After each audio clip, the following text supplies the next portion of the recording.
Olá pessoal, bem-vindo ao podcast Inteligência Jurídica do Machado Meyer Advogados. O meu nome é Rafael Soré, eu sou sócio do nosso time de Compliance, Investigações e Governança Corporativa e é um prazer estar aqui com vocês e com o meu convidado de hoje, que eu já vou apresentar. Antes disso, só queria me descrever como eu estou aqui. Eu sou um homem branco, estou usando óculos, de camisa azul e falando no microfone com uma espuminha amarela aqui, com um fundo também em amarelo. E comigo aqui eu tenho a honra de ter hoje no nosso podcast Bruno Brandão. O Bruno, além de economista, ele é o diretor executivo da Transparência Internacional no seu capítulo Brasil. Acertei, Bruno? É essa a descrição? Certíssimo. Faltou mineiro. Mineiro, é o Bruno também é mineiro, gente. Não trouxe nenhum pão de queijo pra gente hoje, infelizmente. Bruno, primeiro, obrigado por estar aqui. Queria te agradecer demais. Para quem não conhece, eu vou pedir já para o Bruno se apresentar rapidinho e falar um pouquinho da TI também. Mas para quem não conhece, a Transparência Internacional é a mais importante organização da sociedade civil quando a gente fala da prevenção e do combate à corrupção no mundo todo. É uma organização em diversos países, a gente vai falar de algumas pesquisas que a TI faz. Então, por isso, para mim, é uma grande honra ter você aqui. Bruno, bem-vindo. Muito obrigado, Rafael. Olá, pessoal que nos acompanha. Quero agradecer o convite. É muito interessante falar sempre com o mundo jurídico que sempre está envolvido na pauta anticorrupção e pode ser um grande aliado também na nossa causa, né? Me descrevendo aqui fisicamente, eu também hoje estou combinando aqui com o Rafael, acho que eu estou até um pouco mais elegante que o meu normal, porque eu vim no escritório de advocacia, mas eu venho de uma ONG, então pelo menos eu estou com a camisa para fora, não estou com a camisa embutida, mas estou com uma camisa de abotoar azul, também usando óculos, e aqui nesse estúdio bem descolado, me surpreendeu, né, num ambiente que a gente imagina tão formal da advocacia. Eu, como o Rafael disse também, sou formado em economia, mas o meu trabalho, quase toda a carreira, foi no campo anticorrupção, começando lá na minha terra. O Rafael já disse, eu tenho o privilégio de ser mineiro, mas depois eu percorri aí alguns países, eu comecei na Transparência Internacional no secretariado na Alemanha, trabalhando no Departamento das Américas, né, em Berlim. Isso lá vão 13 anos de Transparência Internacional. Depois tive uma experiência no México, coordenando um programa de meio ambiente e corrupção, mudança climática, e depois fui convidado a reestabelecer o capítulo brasileiro, e a isso eu me dedico a essa tarefa complexa, mas gratificante nos últimos 7 anos. Pô, muito bacana. E Bruno, acho que para todo mundo que está aqui ouvindo a gente, queria te perguntar um pouco sobre o que a Transparência Internacional faz, né? E acho que tem um produto em específico que todo mundo conhece, que é o ranking, o Corruption Perception Index, né? Que é aquele ranking que sai no Jornal Nacional, todo mundo vê quando sai, que diz como os países estão no mundo em relação à corrupção. Antes da gente falar especificamente desse ranking, que eu quero te ouvir um pouco sobre como o Brasil está sendo pontuado, queria perguntar sobre exatamente qual é o papel da Transparência Internacional, o que vocês executam no dia a dia. Bom, a Transparência Internacional é hoje a principal entidade no mundo dedicada à luta contra a corrupção, tem presença em mais de 100 países e 30 anos. Esse ano nós estamos completando 3 décadas de atuação. Ela foi fundada no início dos anos 90 por um alemão, Peter Eigen, e a experiência do Peter no Banco Mundial, na ajuda ao desenvolvimento ali, principalmente na África, foi que levou à formação da instituição, porque ele via ali o dinheiro da cooperação internacional chegando naqueles países, indo direto para o ralo da corrupção, sem gerar qualquer efeito benéfico, econômico, social. E naquela época um grande tabu para lidar com o tema da corrupção dentro do Banco Mundial e dos órgãos multilaterais em geral. E ele até brinca que era the C word, a palavra que começa com C, porque não podia nem aparecer a palavra corrupção. Então ele saiu do Banco Mundial e fundou em Berlim a Transparência Internacional com um propósito inicial de organizar o controle social da verba do desenvolvimento internacional, da ajuda ao desenvolvimento naqueles países, trazendo informação para as comunidades locais que vinha aquele recurso que era de direito daquela população e para se organizarem para acompanhar o uso daquele recurso. E aquilo começou a dar bons resultados e o modelo se replicou mundo afora, depois no leste europeu, na época do final da União Soviética também, aquilo espalhou e hoje, então, é uma organização que veio da cooperação internacional, mas trabalha hoje os mais diversos temas do fenômeno amplo e complexo da corrupção. Pô, excelente. Vou perguntar, então, primeiro sobre essa pesquisa de vocês, né? Como eu falei, é a mais importante pesquisa utilizada para medir a corrupção, né? E imagino que seja um grande desafio, e acho que a Transparência Internacional, até no título, já deixa claro esse desafio, né? Porque é o índice de percepção da corrupção. E a gente que trabalha com o tema de integridade sabe que uma das dificuldades de você medir, né, corrupção, por exemplo, é que sempre fica a dúvida: eu estou medindo o combate ou estou medindo o fenômeno?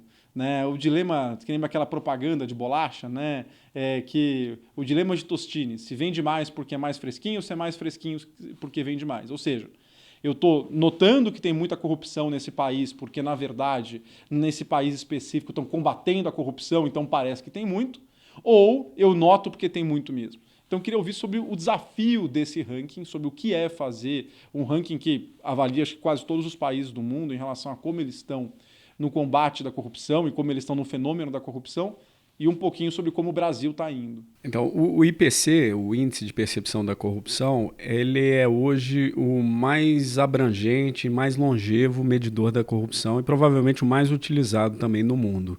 Ele hoje cobre 180 países e territórios e existe há mais de 20 anos.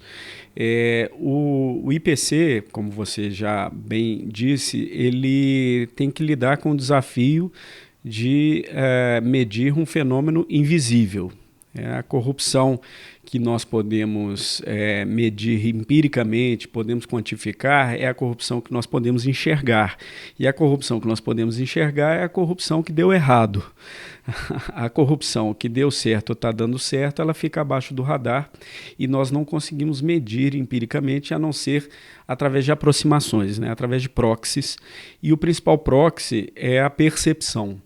Mas nós não trabalhamos com a percepção de cidadãos nas ruas, não é uma pesquisa com amostra das sociedades, não são amostras representativas das sociedades, a amostra é focada na percepção de especialistas, isso é muito importante. Em geral, são pessoas de mercado que fazem negócios naquele país ou com aquele país, são pessoas do mundo jurídico, também estudiosos, acadêmicos também, é uma parcela importante dessa amostra. Por que isso é importante? Por diversas razões, ajuda a qualificar a percepção, mas também ajuda a amortecer os impactos de grandes escândalos, que uma pesquisa com uma amostra mais irrestrita de uma sociedade, talvez ela estivesse mais exposta a variações de percepções a partir dos escândalos momentâneos, né? E não tanto da capacidade, da questão estrutural do país de confrontar a corrupção ou a gravidade do problema. Não é que não afete, os escândalos também afetam, mas existe um buffer,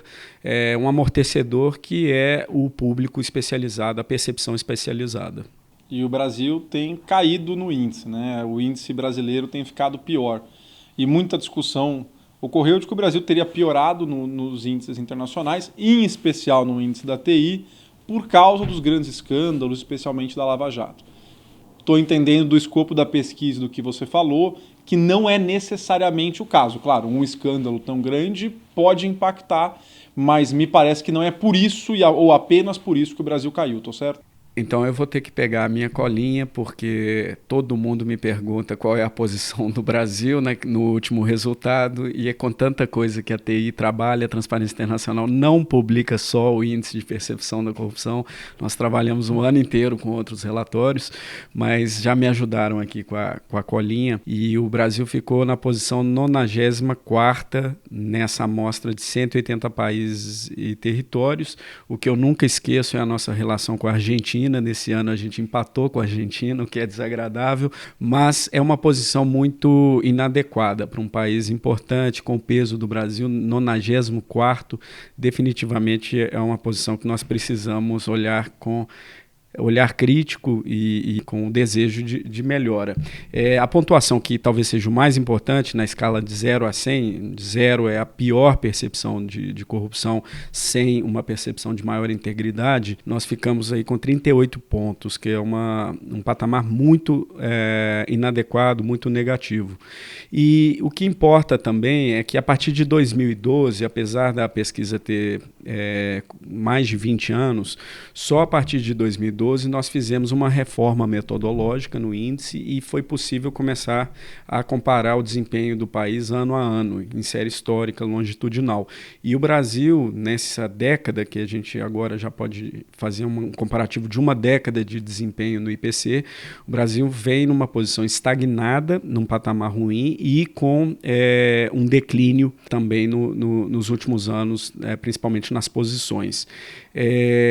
Isso tem que ser qualificado com uma análise qualitativa, né? O ranking é muito importante, mas é fundamental que a gente faça uma avaliação sobre o ambiente econômico, político, social e institucional do país para nós entendermos a trajetória. E é isso que a gente tem se dedicado a fazer. No caso brasileiro, tem sido bastante complexo, né? Uma verdadeira montanha-russa com a pauta anticorrupção.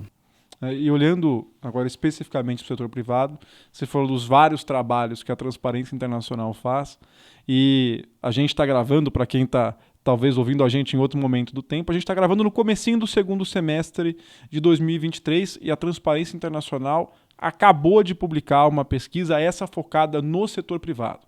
Uma pesquisa com mais de 100 executivos sênior de compliance das grandes empresas brasileiras que atuam no Brasil, e é uma pesquisa focada em como o setor privado está vendo o combate à corrupção no Brasil.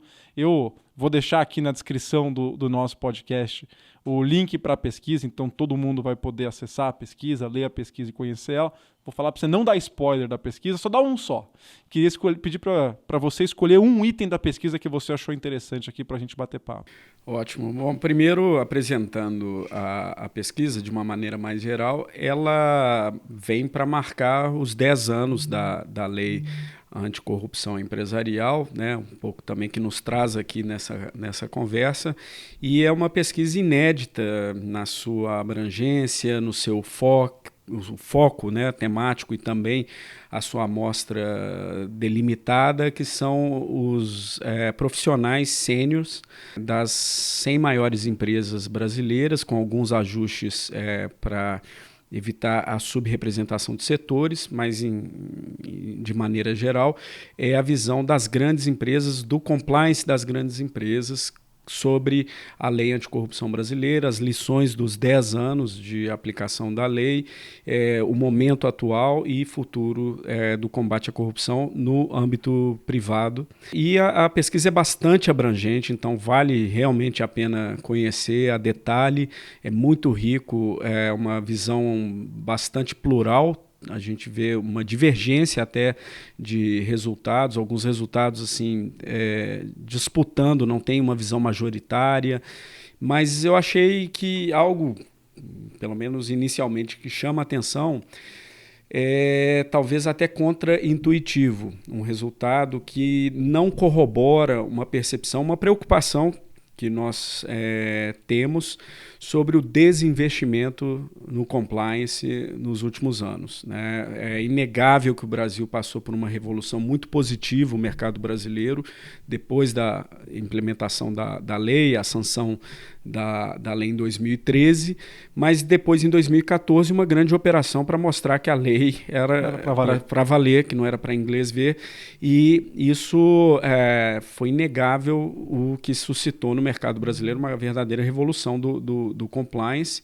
E a preocupação é que, com os retrocessos no enforcement, né, que inegavelmente ocorreram nos últimos anos, que poderia haver um desinvestimento das empresas no campo do compliance.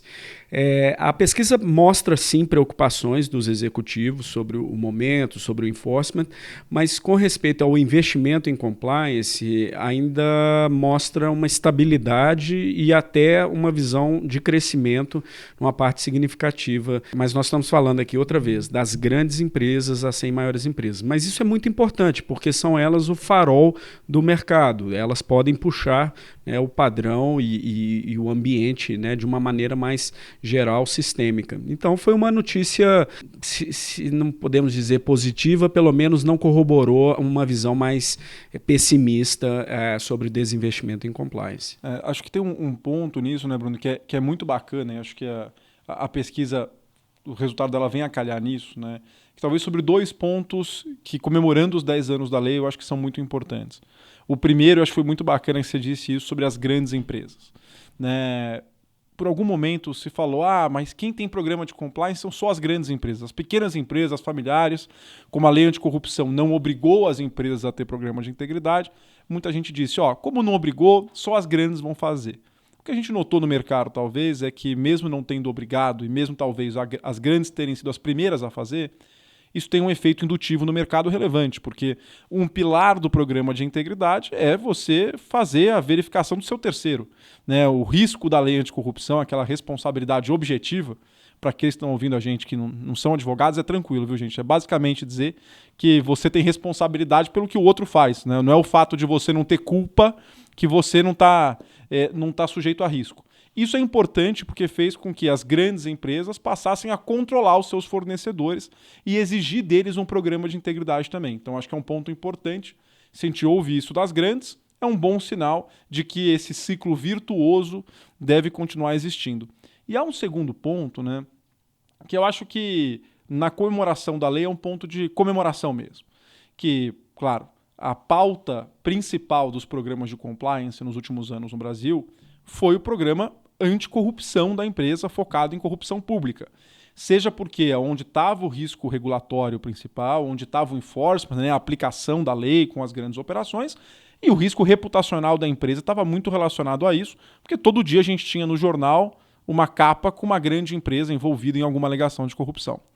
Porém, essa estrutura montada pelas empresas para implementar um bom programa de compliance anticorrupção também serve para que essas empresas possam fazer a profilaxia a outros riscos muito relevantes para o negócio, né? Então a gente fala de riscos relacionados a direitos humanos, à discriminação, ao assédio, a gente pode falar de riscos relacionados a questões concorrenciais, riscos relacionados à pauta ESG de modo mais amplo. Olha, quando a gente fala do programa de compliance, a gente fala de políticas e procedimentos, a gente fala de cultura corporativa, a gente fala de treinamentos, a gente fala de canal de denúncia, de investigação.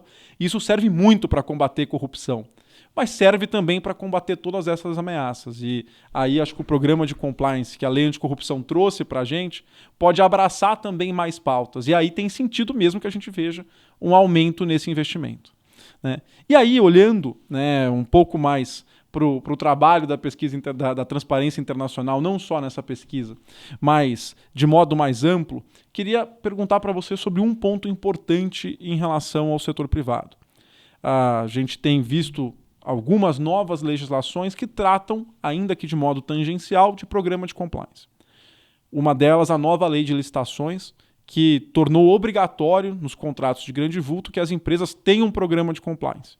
Queria te ouvir se você acha que isso foi uma boa prática, uma boa ideia ou não. Eu acho que foi uma boa ideia e foi parte da ideia era da Transparência Internacional que defendeu essa mudança legislativa e, sem dúvida, é um passo importante para o mercado brasileiro, para a promoção do compliance, mas é óbvio que tem um limitador que é a efetividade.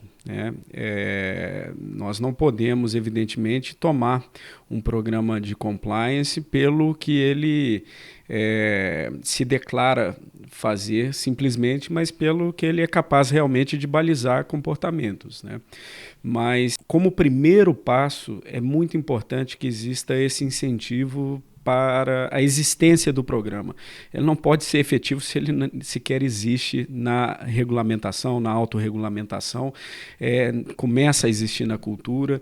E, aliás, a cultura aqui é fundamental, porque esse talvez seja o primeiro benefício. Basta ali, é uma novidade muitas vezes no ambiente da empresa, que exista um código de ética, que exista um canal de denúncia, que exista algum programa de treinamento sobre o assunto, mesmo que o compromisso real não seja aquele ideal desejável, pelo menos no início. Mas é o que a gente costuma falar, né? Aqui citando o grande poeta da língua portuguesa, Fernando Pessoa. O poeta é um grande fingidor, finge tão completamente que finge ser dor a dor que deveras sente. Então, se um programa ele é, né, na pior das hipóteses, um teatro ali de conformidade, apenas um verniz para a imagem institucional da empresa, é claro que isso não vai ser capaz de balizar os comportamentos da maneira como se espera, mas é algo que pode começar a estabelecer cultura e pode ser realmente transformador se ele for transparente. Quanto mais transparente, quanto mais público for, porque você colocou muito bem, a engenharia desses programas ela vai servir não só para o anticorrupção, ela vai servir para a conformidade de todos os princípios da questão ambiental, social, tudo isso vai se beneficiar da mesma engenharia que um programa de conformidade anticorrupção, mas se ele for transparente, ele se torna um compromisso público da empresa. E aí é mais difícil ele ser de fachada. Ele vai ser cobrado pelos próprios funcionários, pelos clientes, pelos competidores, pelo regulador, quanto mais transparente ele for. Então, o que nós cobramos das empresas não é só nem a existência do item, mas é que ele seja ali completo o programa, mas principalmente transparente, né? E aí é aquela história, a gente falou mais cedo, a hipocrisia é o elogio do vício à virtude. Então, se uma empresa hipocritamente estabelece um programa de compliance, ela, no mínimo, ela está estabelecendo ali um padrão, um elogio à virtude, né? E isso é o início de um processo que pode avançar para a efetividade. Não, perfeito, Bruno. A gente está encerrando o nosso tempo aqui, eu tenho só mais 2 comentários que eu queria te perguntar, mas acho que isso que você traz é super importante, né? Para aqueles que nos ouvem ou que estão nos vendo aqui, que não estão iniciados em programa de compliance, em programa de integridade, esses programas, né, gente, eles são aquilo que a empresa faz para prevenir, para detectar e responder essas ameaças. Sejam ameaças de corrupção, como a gente falou, de fraude, ameaças relacionadas a violações aos direitos humanos e assim por diante. E por muito tempo se questionou por que a empresa faria isso. Se a corrupção traz lucro para a minha empresa, por que uma empresa, num raciocínio bem aético, por que ela se preocuparia com isso? E acho que a gente começa, né, dentro da sua fala, a entender que, bom, talvez se ela não se preocupa, mas ela diz se preocupar, já é alguma coisa. E a gente nota com os nossos clientes também aqui, Bruno, que há uma efetiva visão também de que no longo prazo a empresa não tem como gerar valor se ela gera valor da maneira inadequada. Seja porque hoje, né, qualquer um numa rede social consegue expor um problema da empresa, seja porque hoje também o consumidor, o investidor, o financiador tem uma expectativa da atividade empresarial diferente. E aí esse profissional de compliance se torna tão importante porque ele ajuda a empresa, não a dizer o que pode e o que não pode, né? Não é para ser o xerife interno da empresa, acho que não é esse o caso, mas ajuda a empresa a navegar nesse mar de complexidade e efetivamente perenizar o seu negócio. Eu queria te agradecendo aqui, pedindo o último comentário para você. Queria saber o que a gente deve esperar agora dos estudos da TI daqui para frente. Você comentou sobre, né, a gente falou do índice de percepção da corrupção, falou do estudo que a gente está deixando o link aqui agora. Tem um item que você falou, que eu sei que a TI tem um estudo muito bacana, que é sobre transparência empresarial, muito legal. Eu queria saber o que a gente deve esperar agora para o futuro de estudo bacana para a gente olhar. O que saiu do forno agora é o estudo dos 10 anos da Lei Anticorrupção Empresarial, a visão dos profissionais, que eu convido realmente o público, aqui é um público especializado, na sua maioria, eu acho que vai encontrar muito conteúdo que aqui não deu para a gente explorar a fundo, mas É uma pesquisa muito rica e qualitativamente. E nós publicamos alguns estudos internacionais regulares, o Barômetro Global da Corrupção, que é uma percepção aí sim do cidadão comum, a amostra mais abrangente da sociedade, experiência real e não só percepção sobre corrupção. Temos também o relatório da aplicação da Convenção da OCDE. Regularmente nós fazemos essa avaliação independente há muitos anos, mas eu acho que talvez para o caso brasileiro é importante lembrar que esse ano agora, 2023, o Brasil está passando por 3 avaliações muito importantes de convenções de marcos internacionais anticorrupção. O GAFI, o Grupo de Ação Financeira Internacional, esteve aqui em missão ao Brasil há poucas semanas, vai publicar um relatório sobre a aplicação das recomendações, o GAFI. A UNCAC, que está fazendo 20 anos também esse ano, a Convenção da ONU contra a Corrupção está avaliando, temos o México e Portugal como os avaliadores, os peer reviews do Brasil vão publicar o resultado esse ano, e também a OCDE, o WGB, o Grupo de Trabalho Anti-Suborno da OCDE, está fazendo a avaliação. Você foi, inclusive, entrevistado, né? Eu fui também. Então... nós fomos entrevistados, tanto do GAFI, quanto da OCDE, quanto da UNCAC. No caso da OCDE, nós enviamos um relatório independente. Em geral, essas avaliações, nós produzimos o nosso relatório Shadow Report, a avaliação independente, e que é algo que também publicamos. Então, é um conteúdo que pode ser útil, para os estudiosos da corrupção e bastante atual. E vai ter um impacto muito grande sobre a perspectiva internacional, a imagem internacional do Brasil, o resultado dessas avaliações. Pô, Bruno, excelente. Eu acho que dá para a gente fazer aqui um episódio de mais ou menos umas 4h30, 5 horas. Do tamanho do problema, né? Do tamanho do problema, é verdade. Mas acho que a gente conseguiu abordar também, sobre talvez pontos importantes para, pelo menos, a solução que o setor privado pode dar. Queria muito te agradecer pelo seu tempo, agradecer vocês que dedicaram um pouco do tempo para ouvir ou ver a gente aqui conversando. A gente vai tentar trazer no Inteligência Jurídica sempre um conteúdo bacana sobre integridade corporativa, sobre as investigações internas, sobre como a governança corporativa também pode ter um papel muito importante para as empresas contribuírem para o desenvolvimento nacional e também importante para as empresas conseguirem gerar valor de modo mais sustentável para os seus acionistas. Bruno, obrigado de novo por estar aqui. Muito obrigado. Pessoal, obrigado por ter ficado com a gente. Foi um prazer estar com vocês.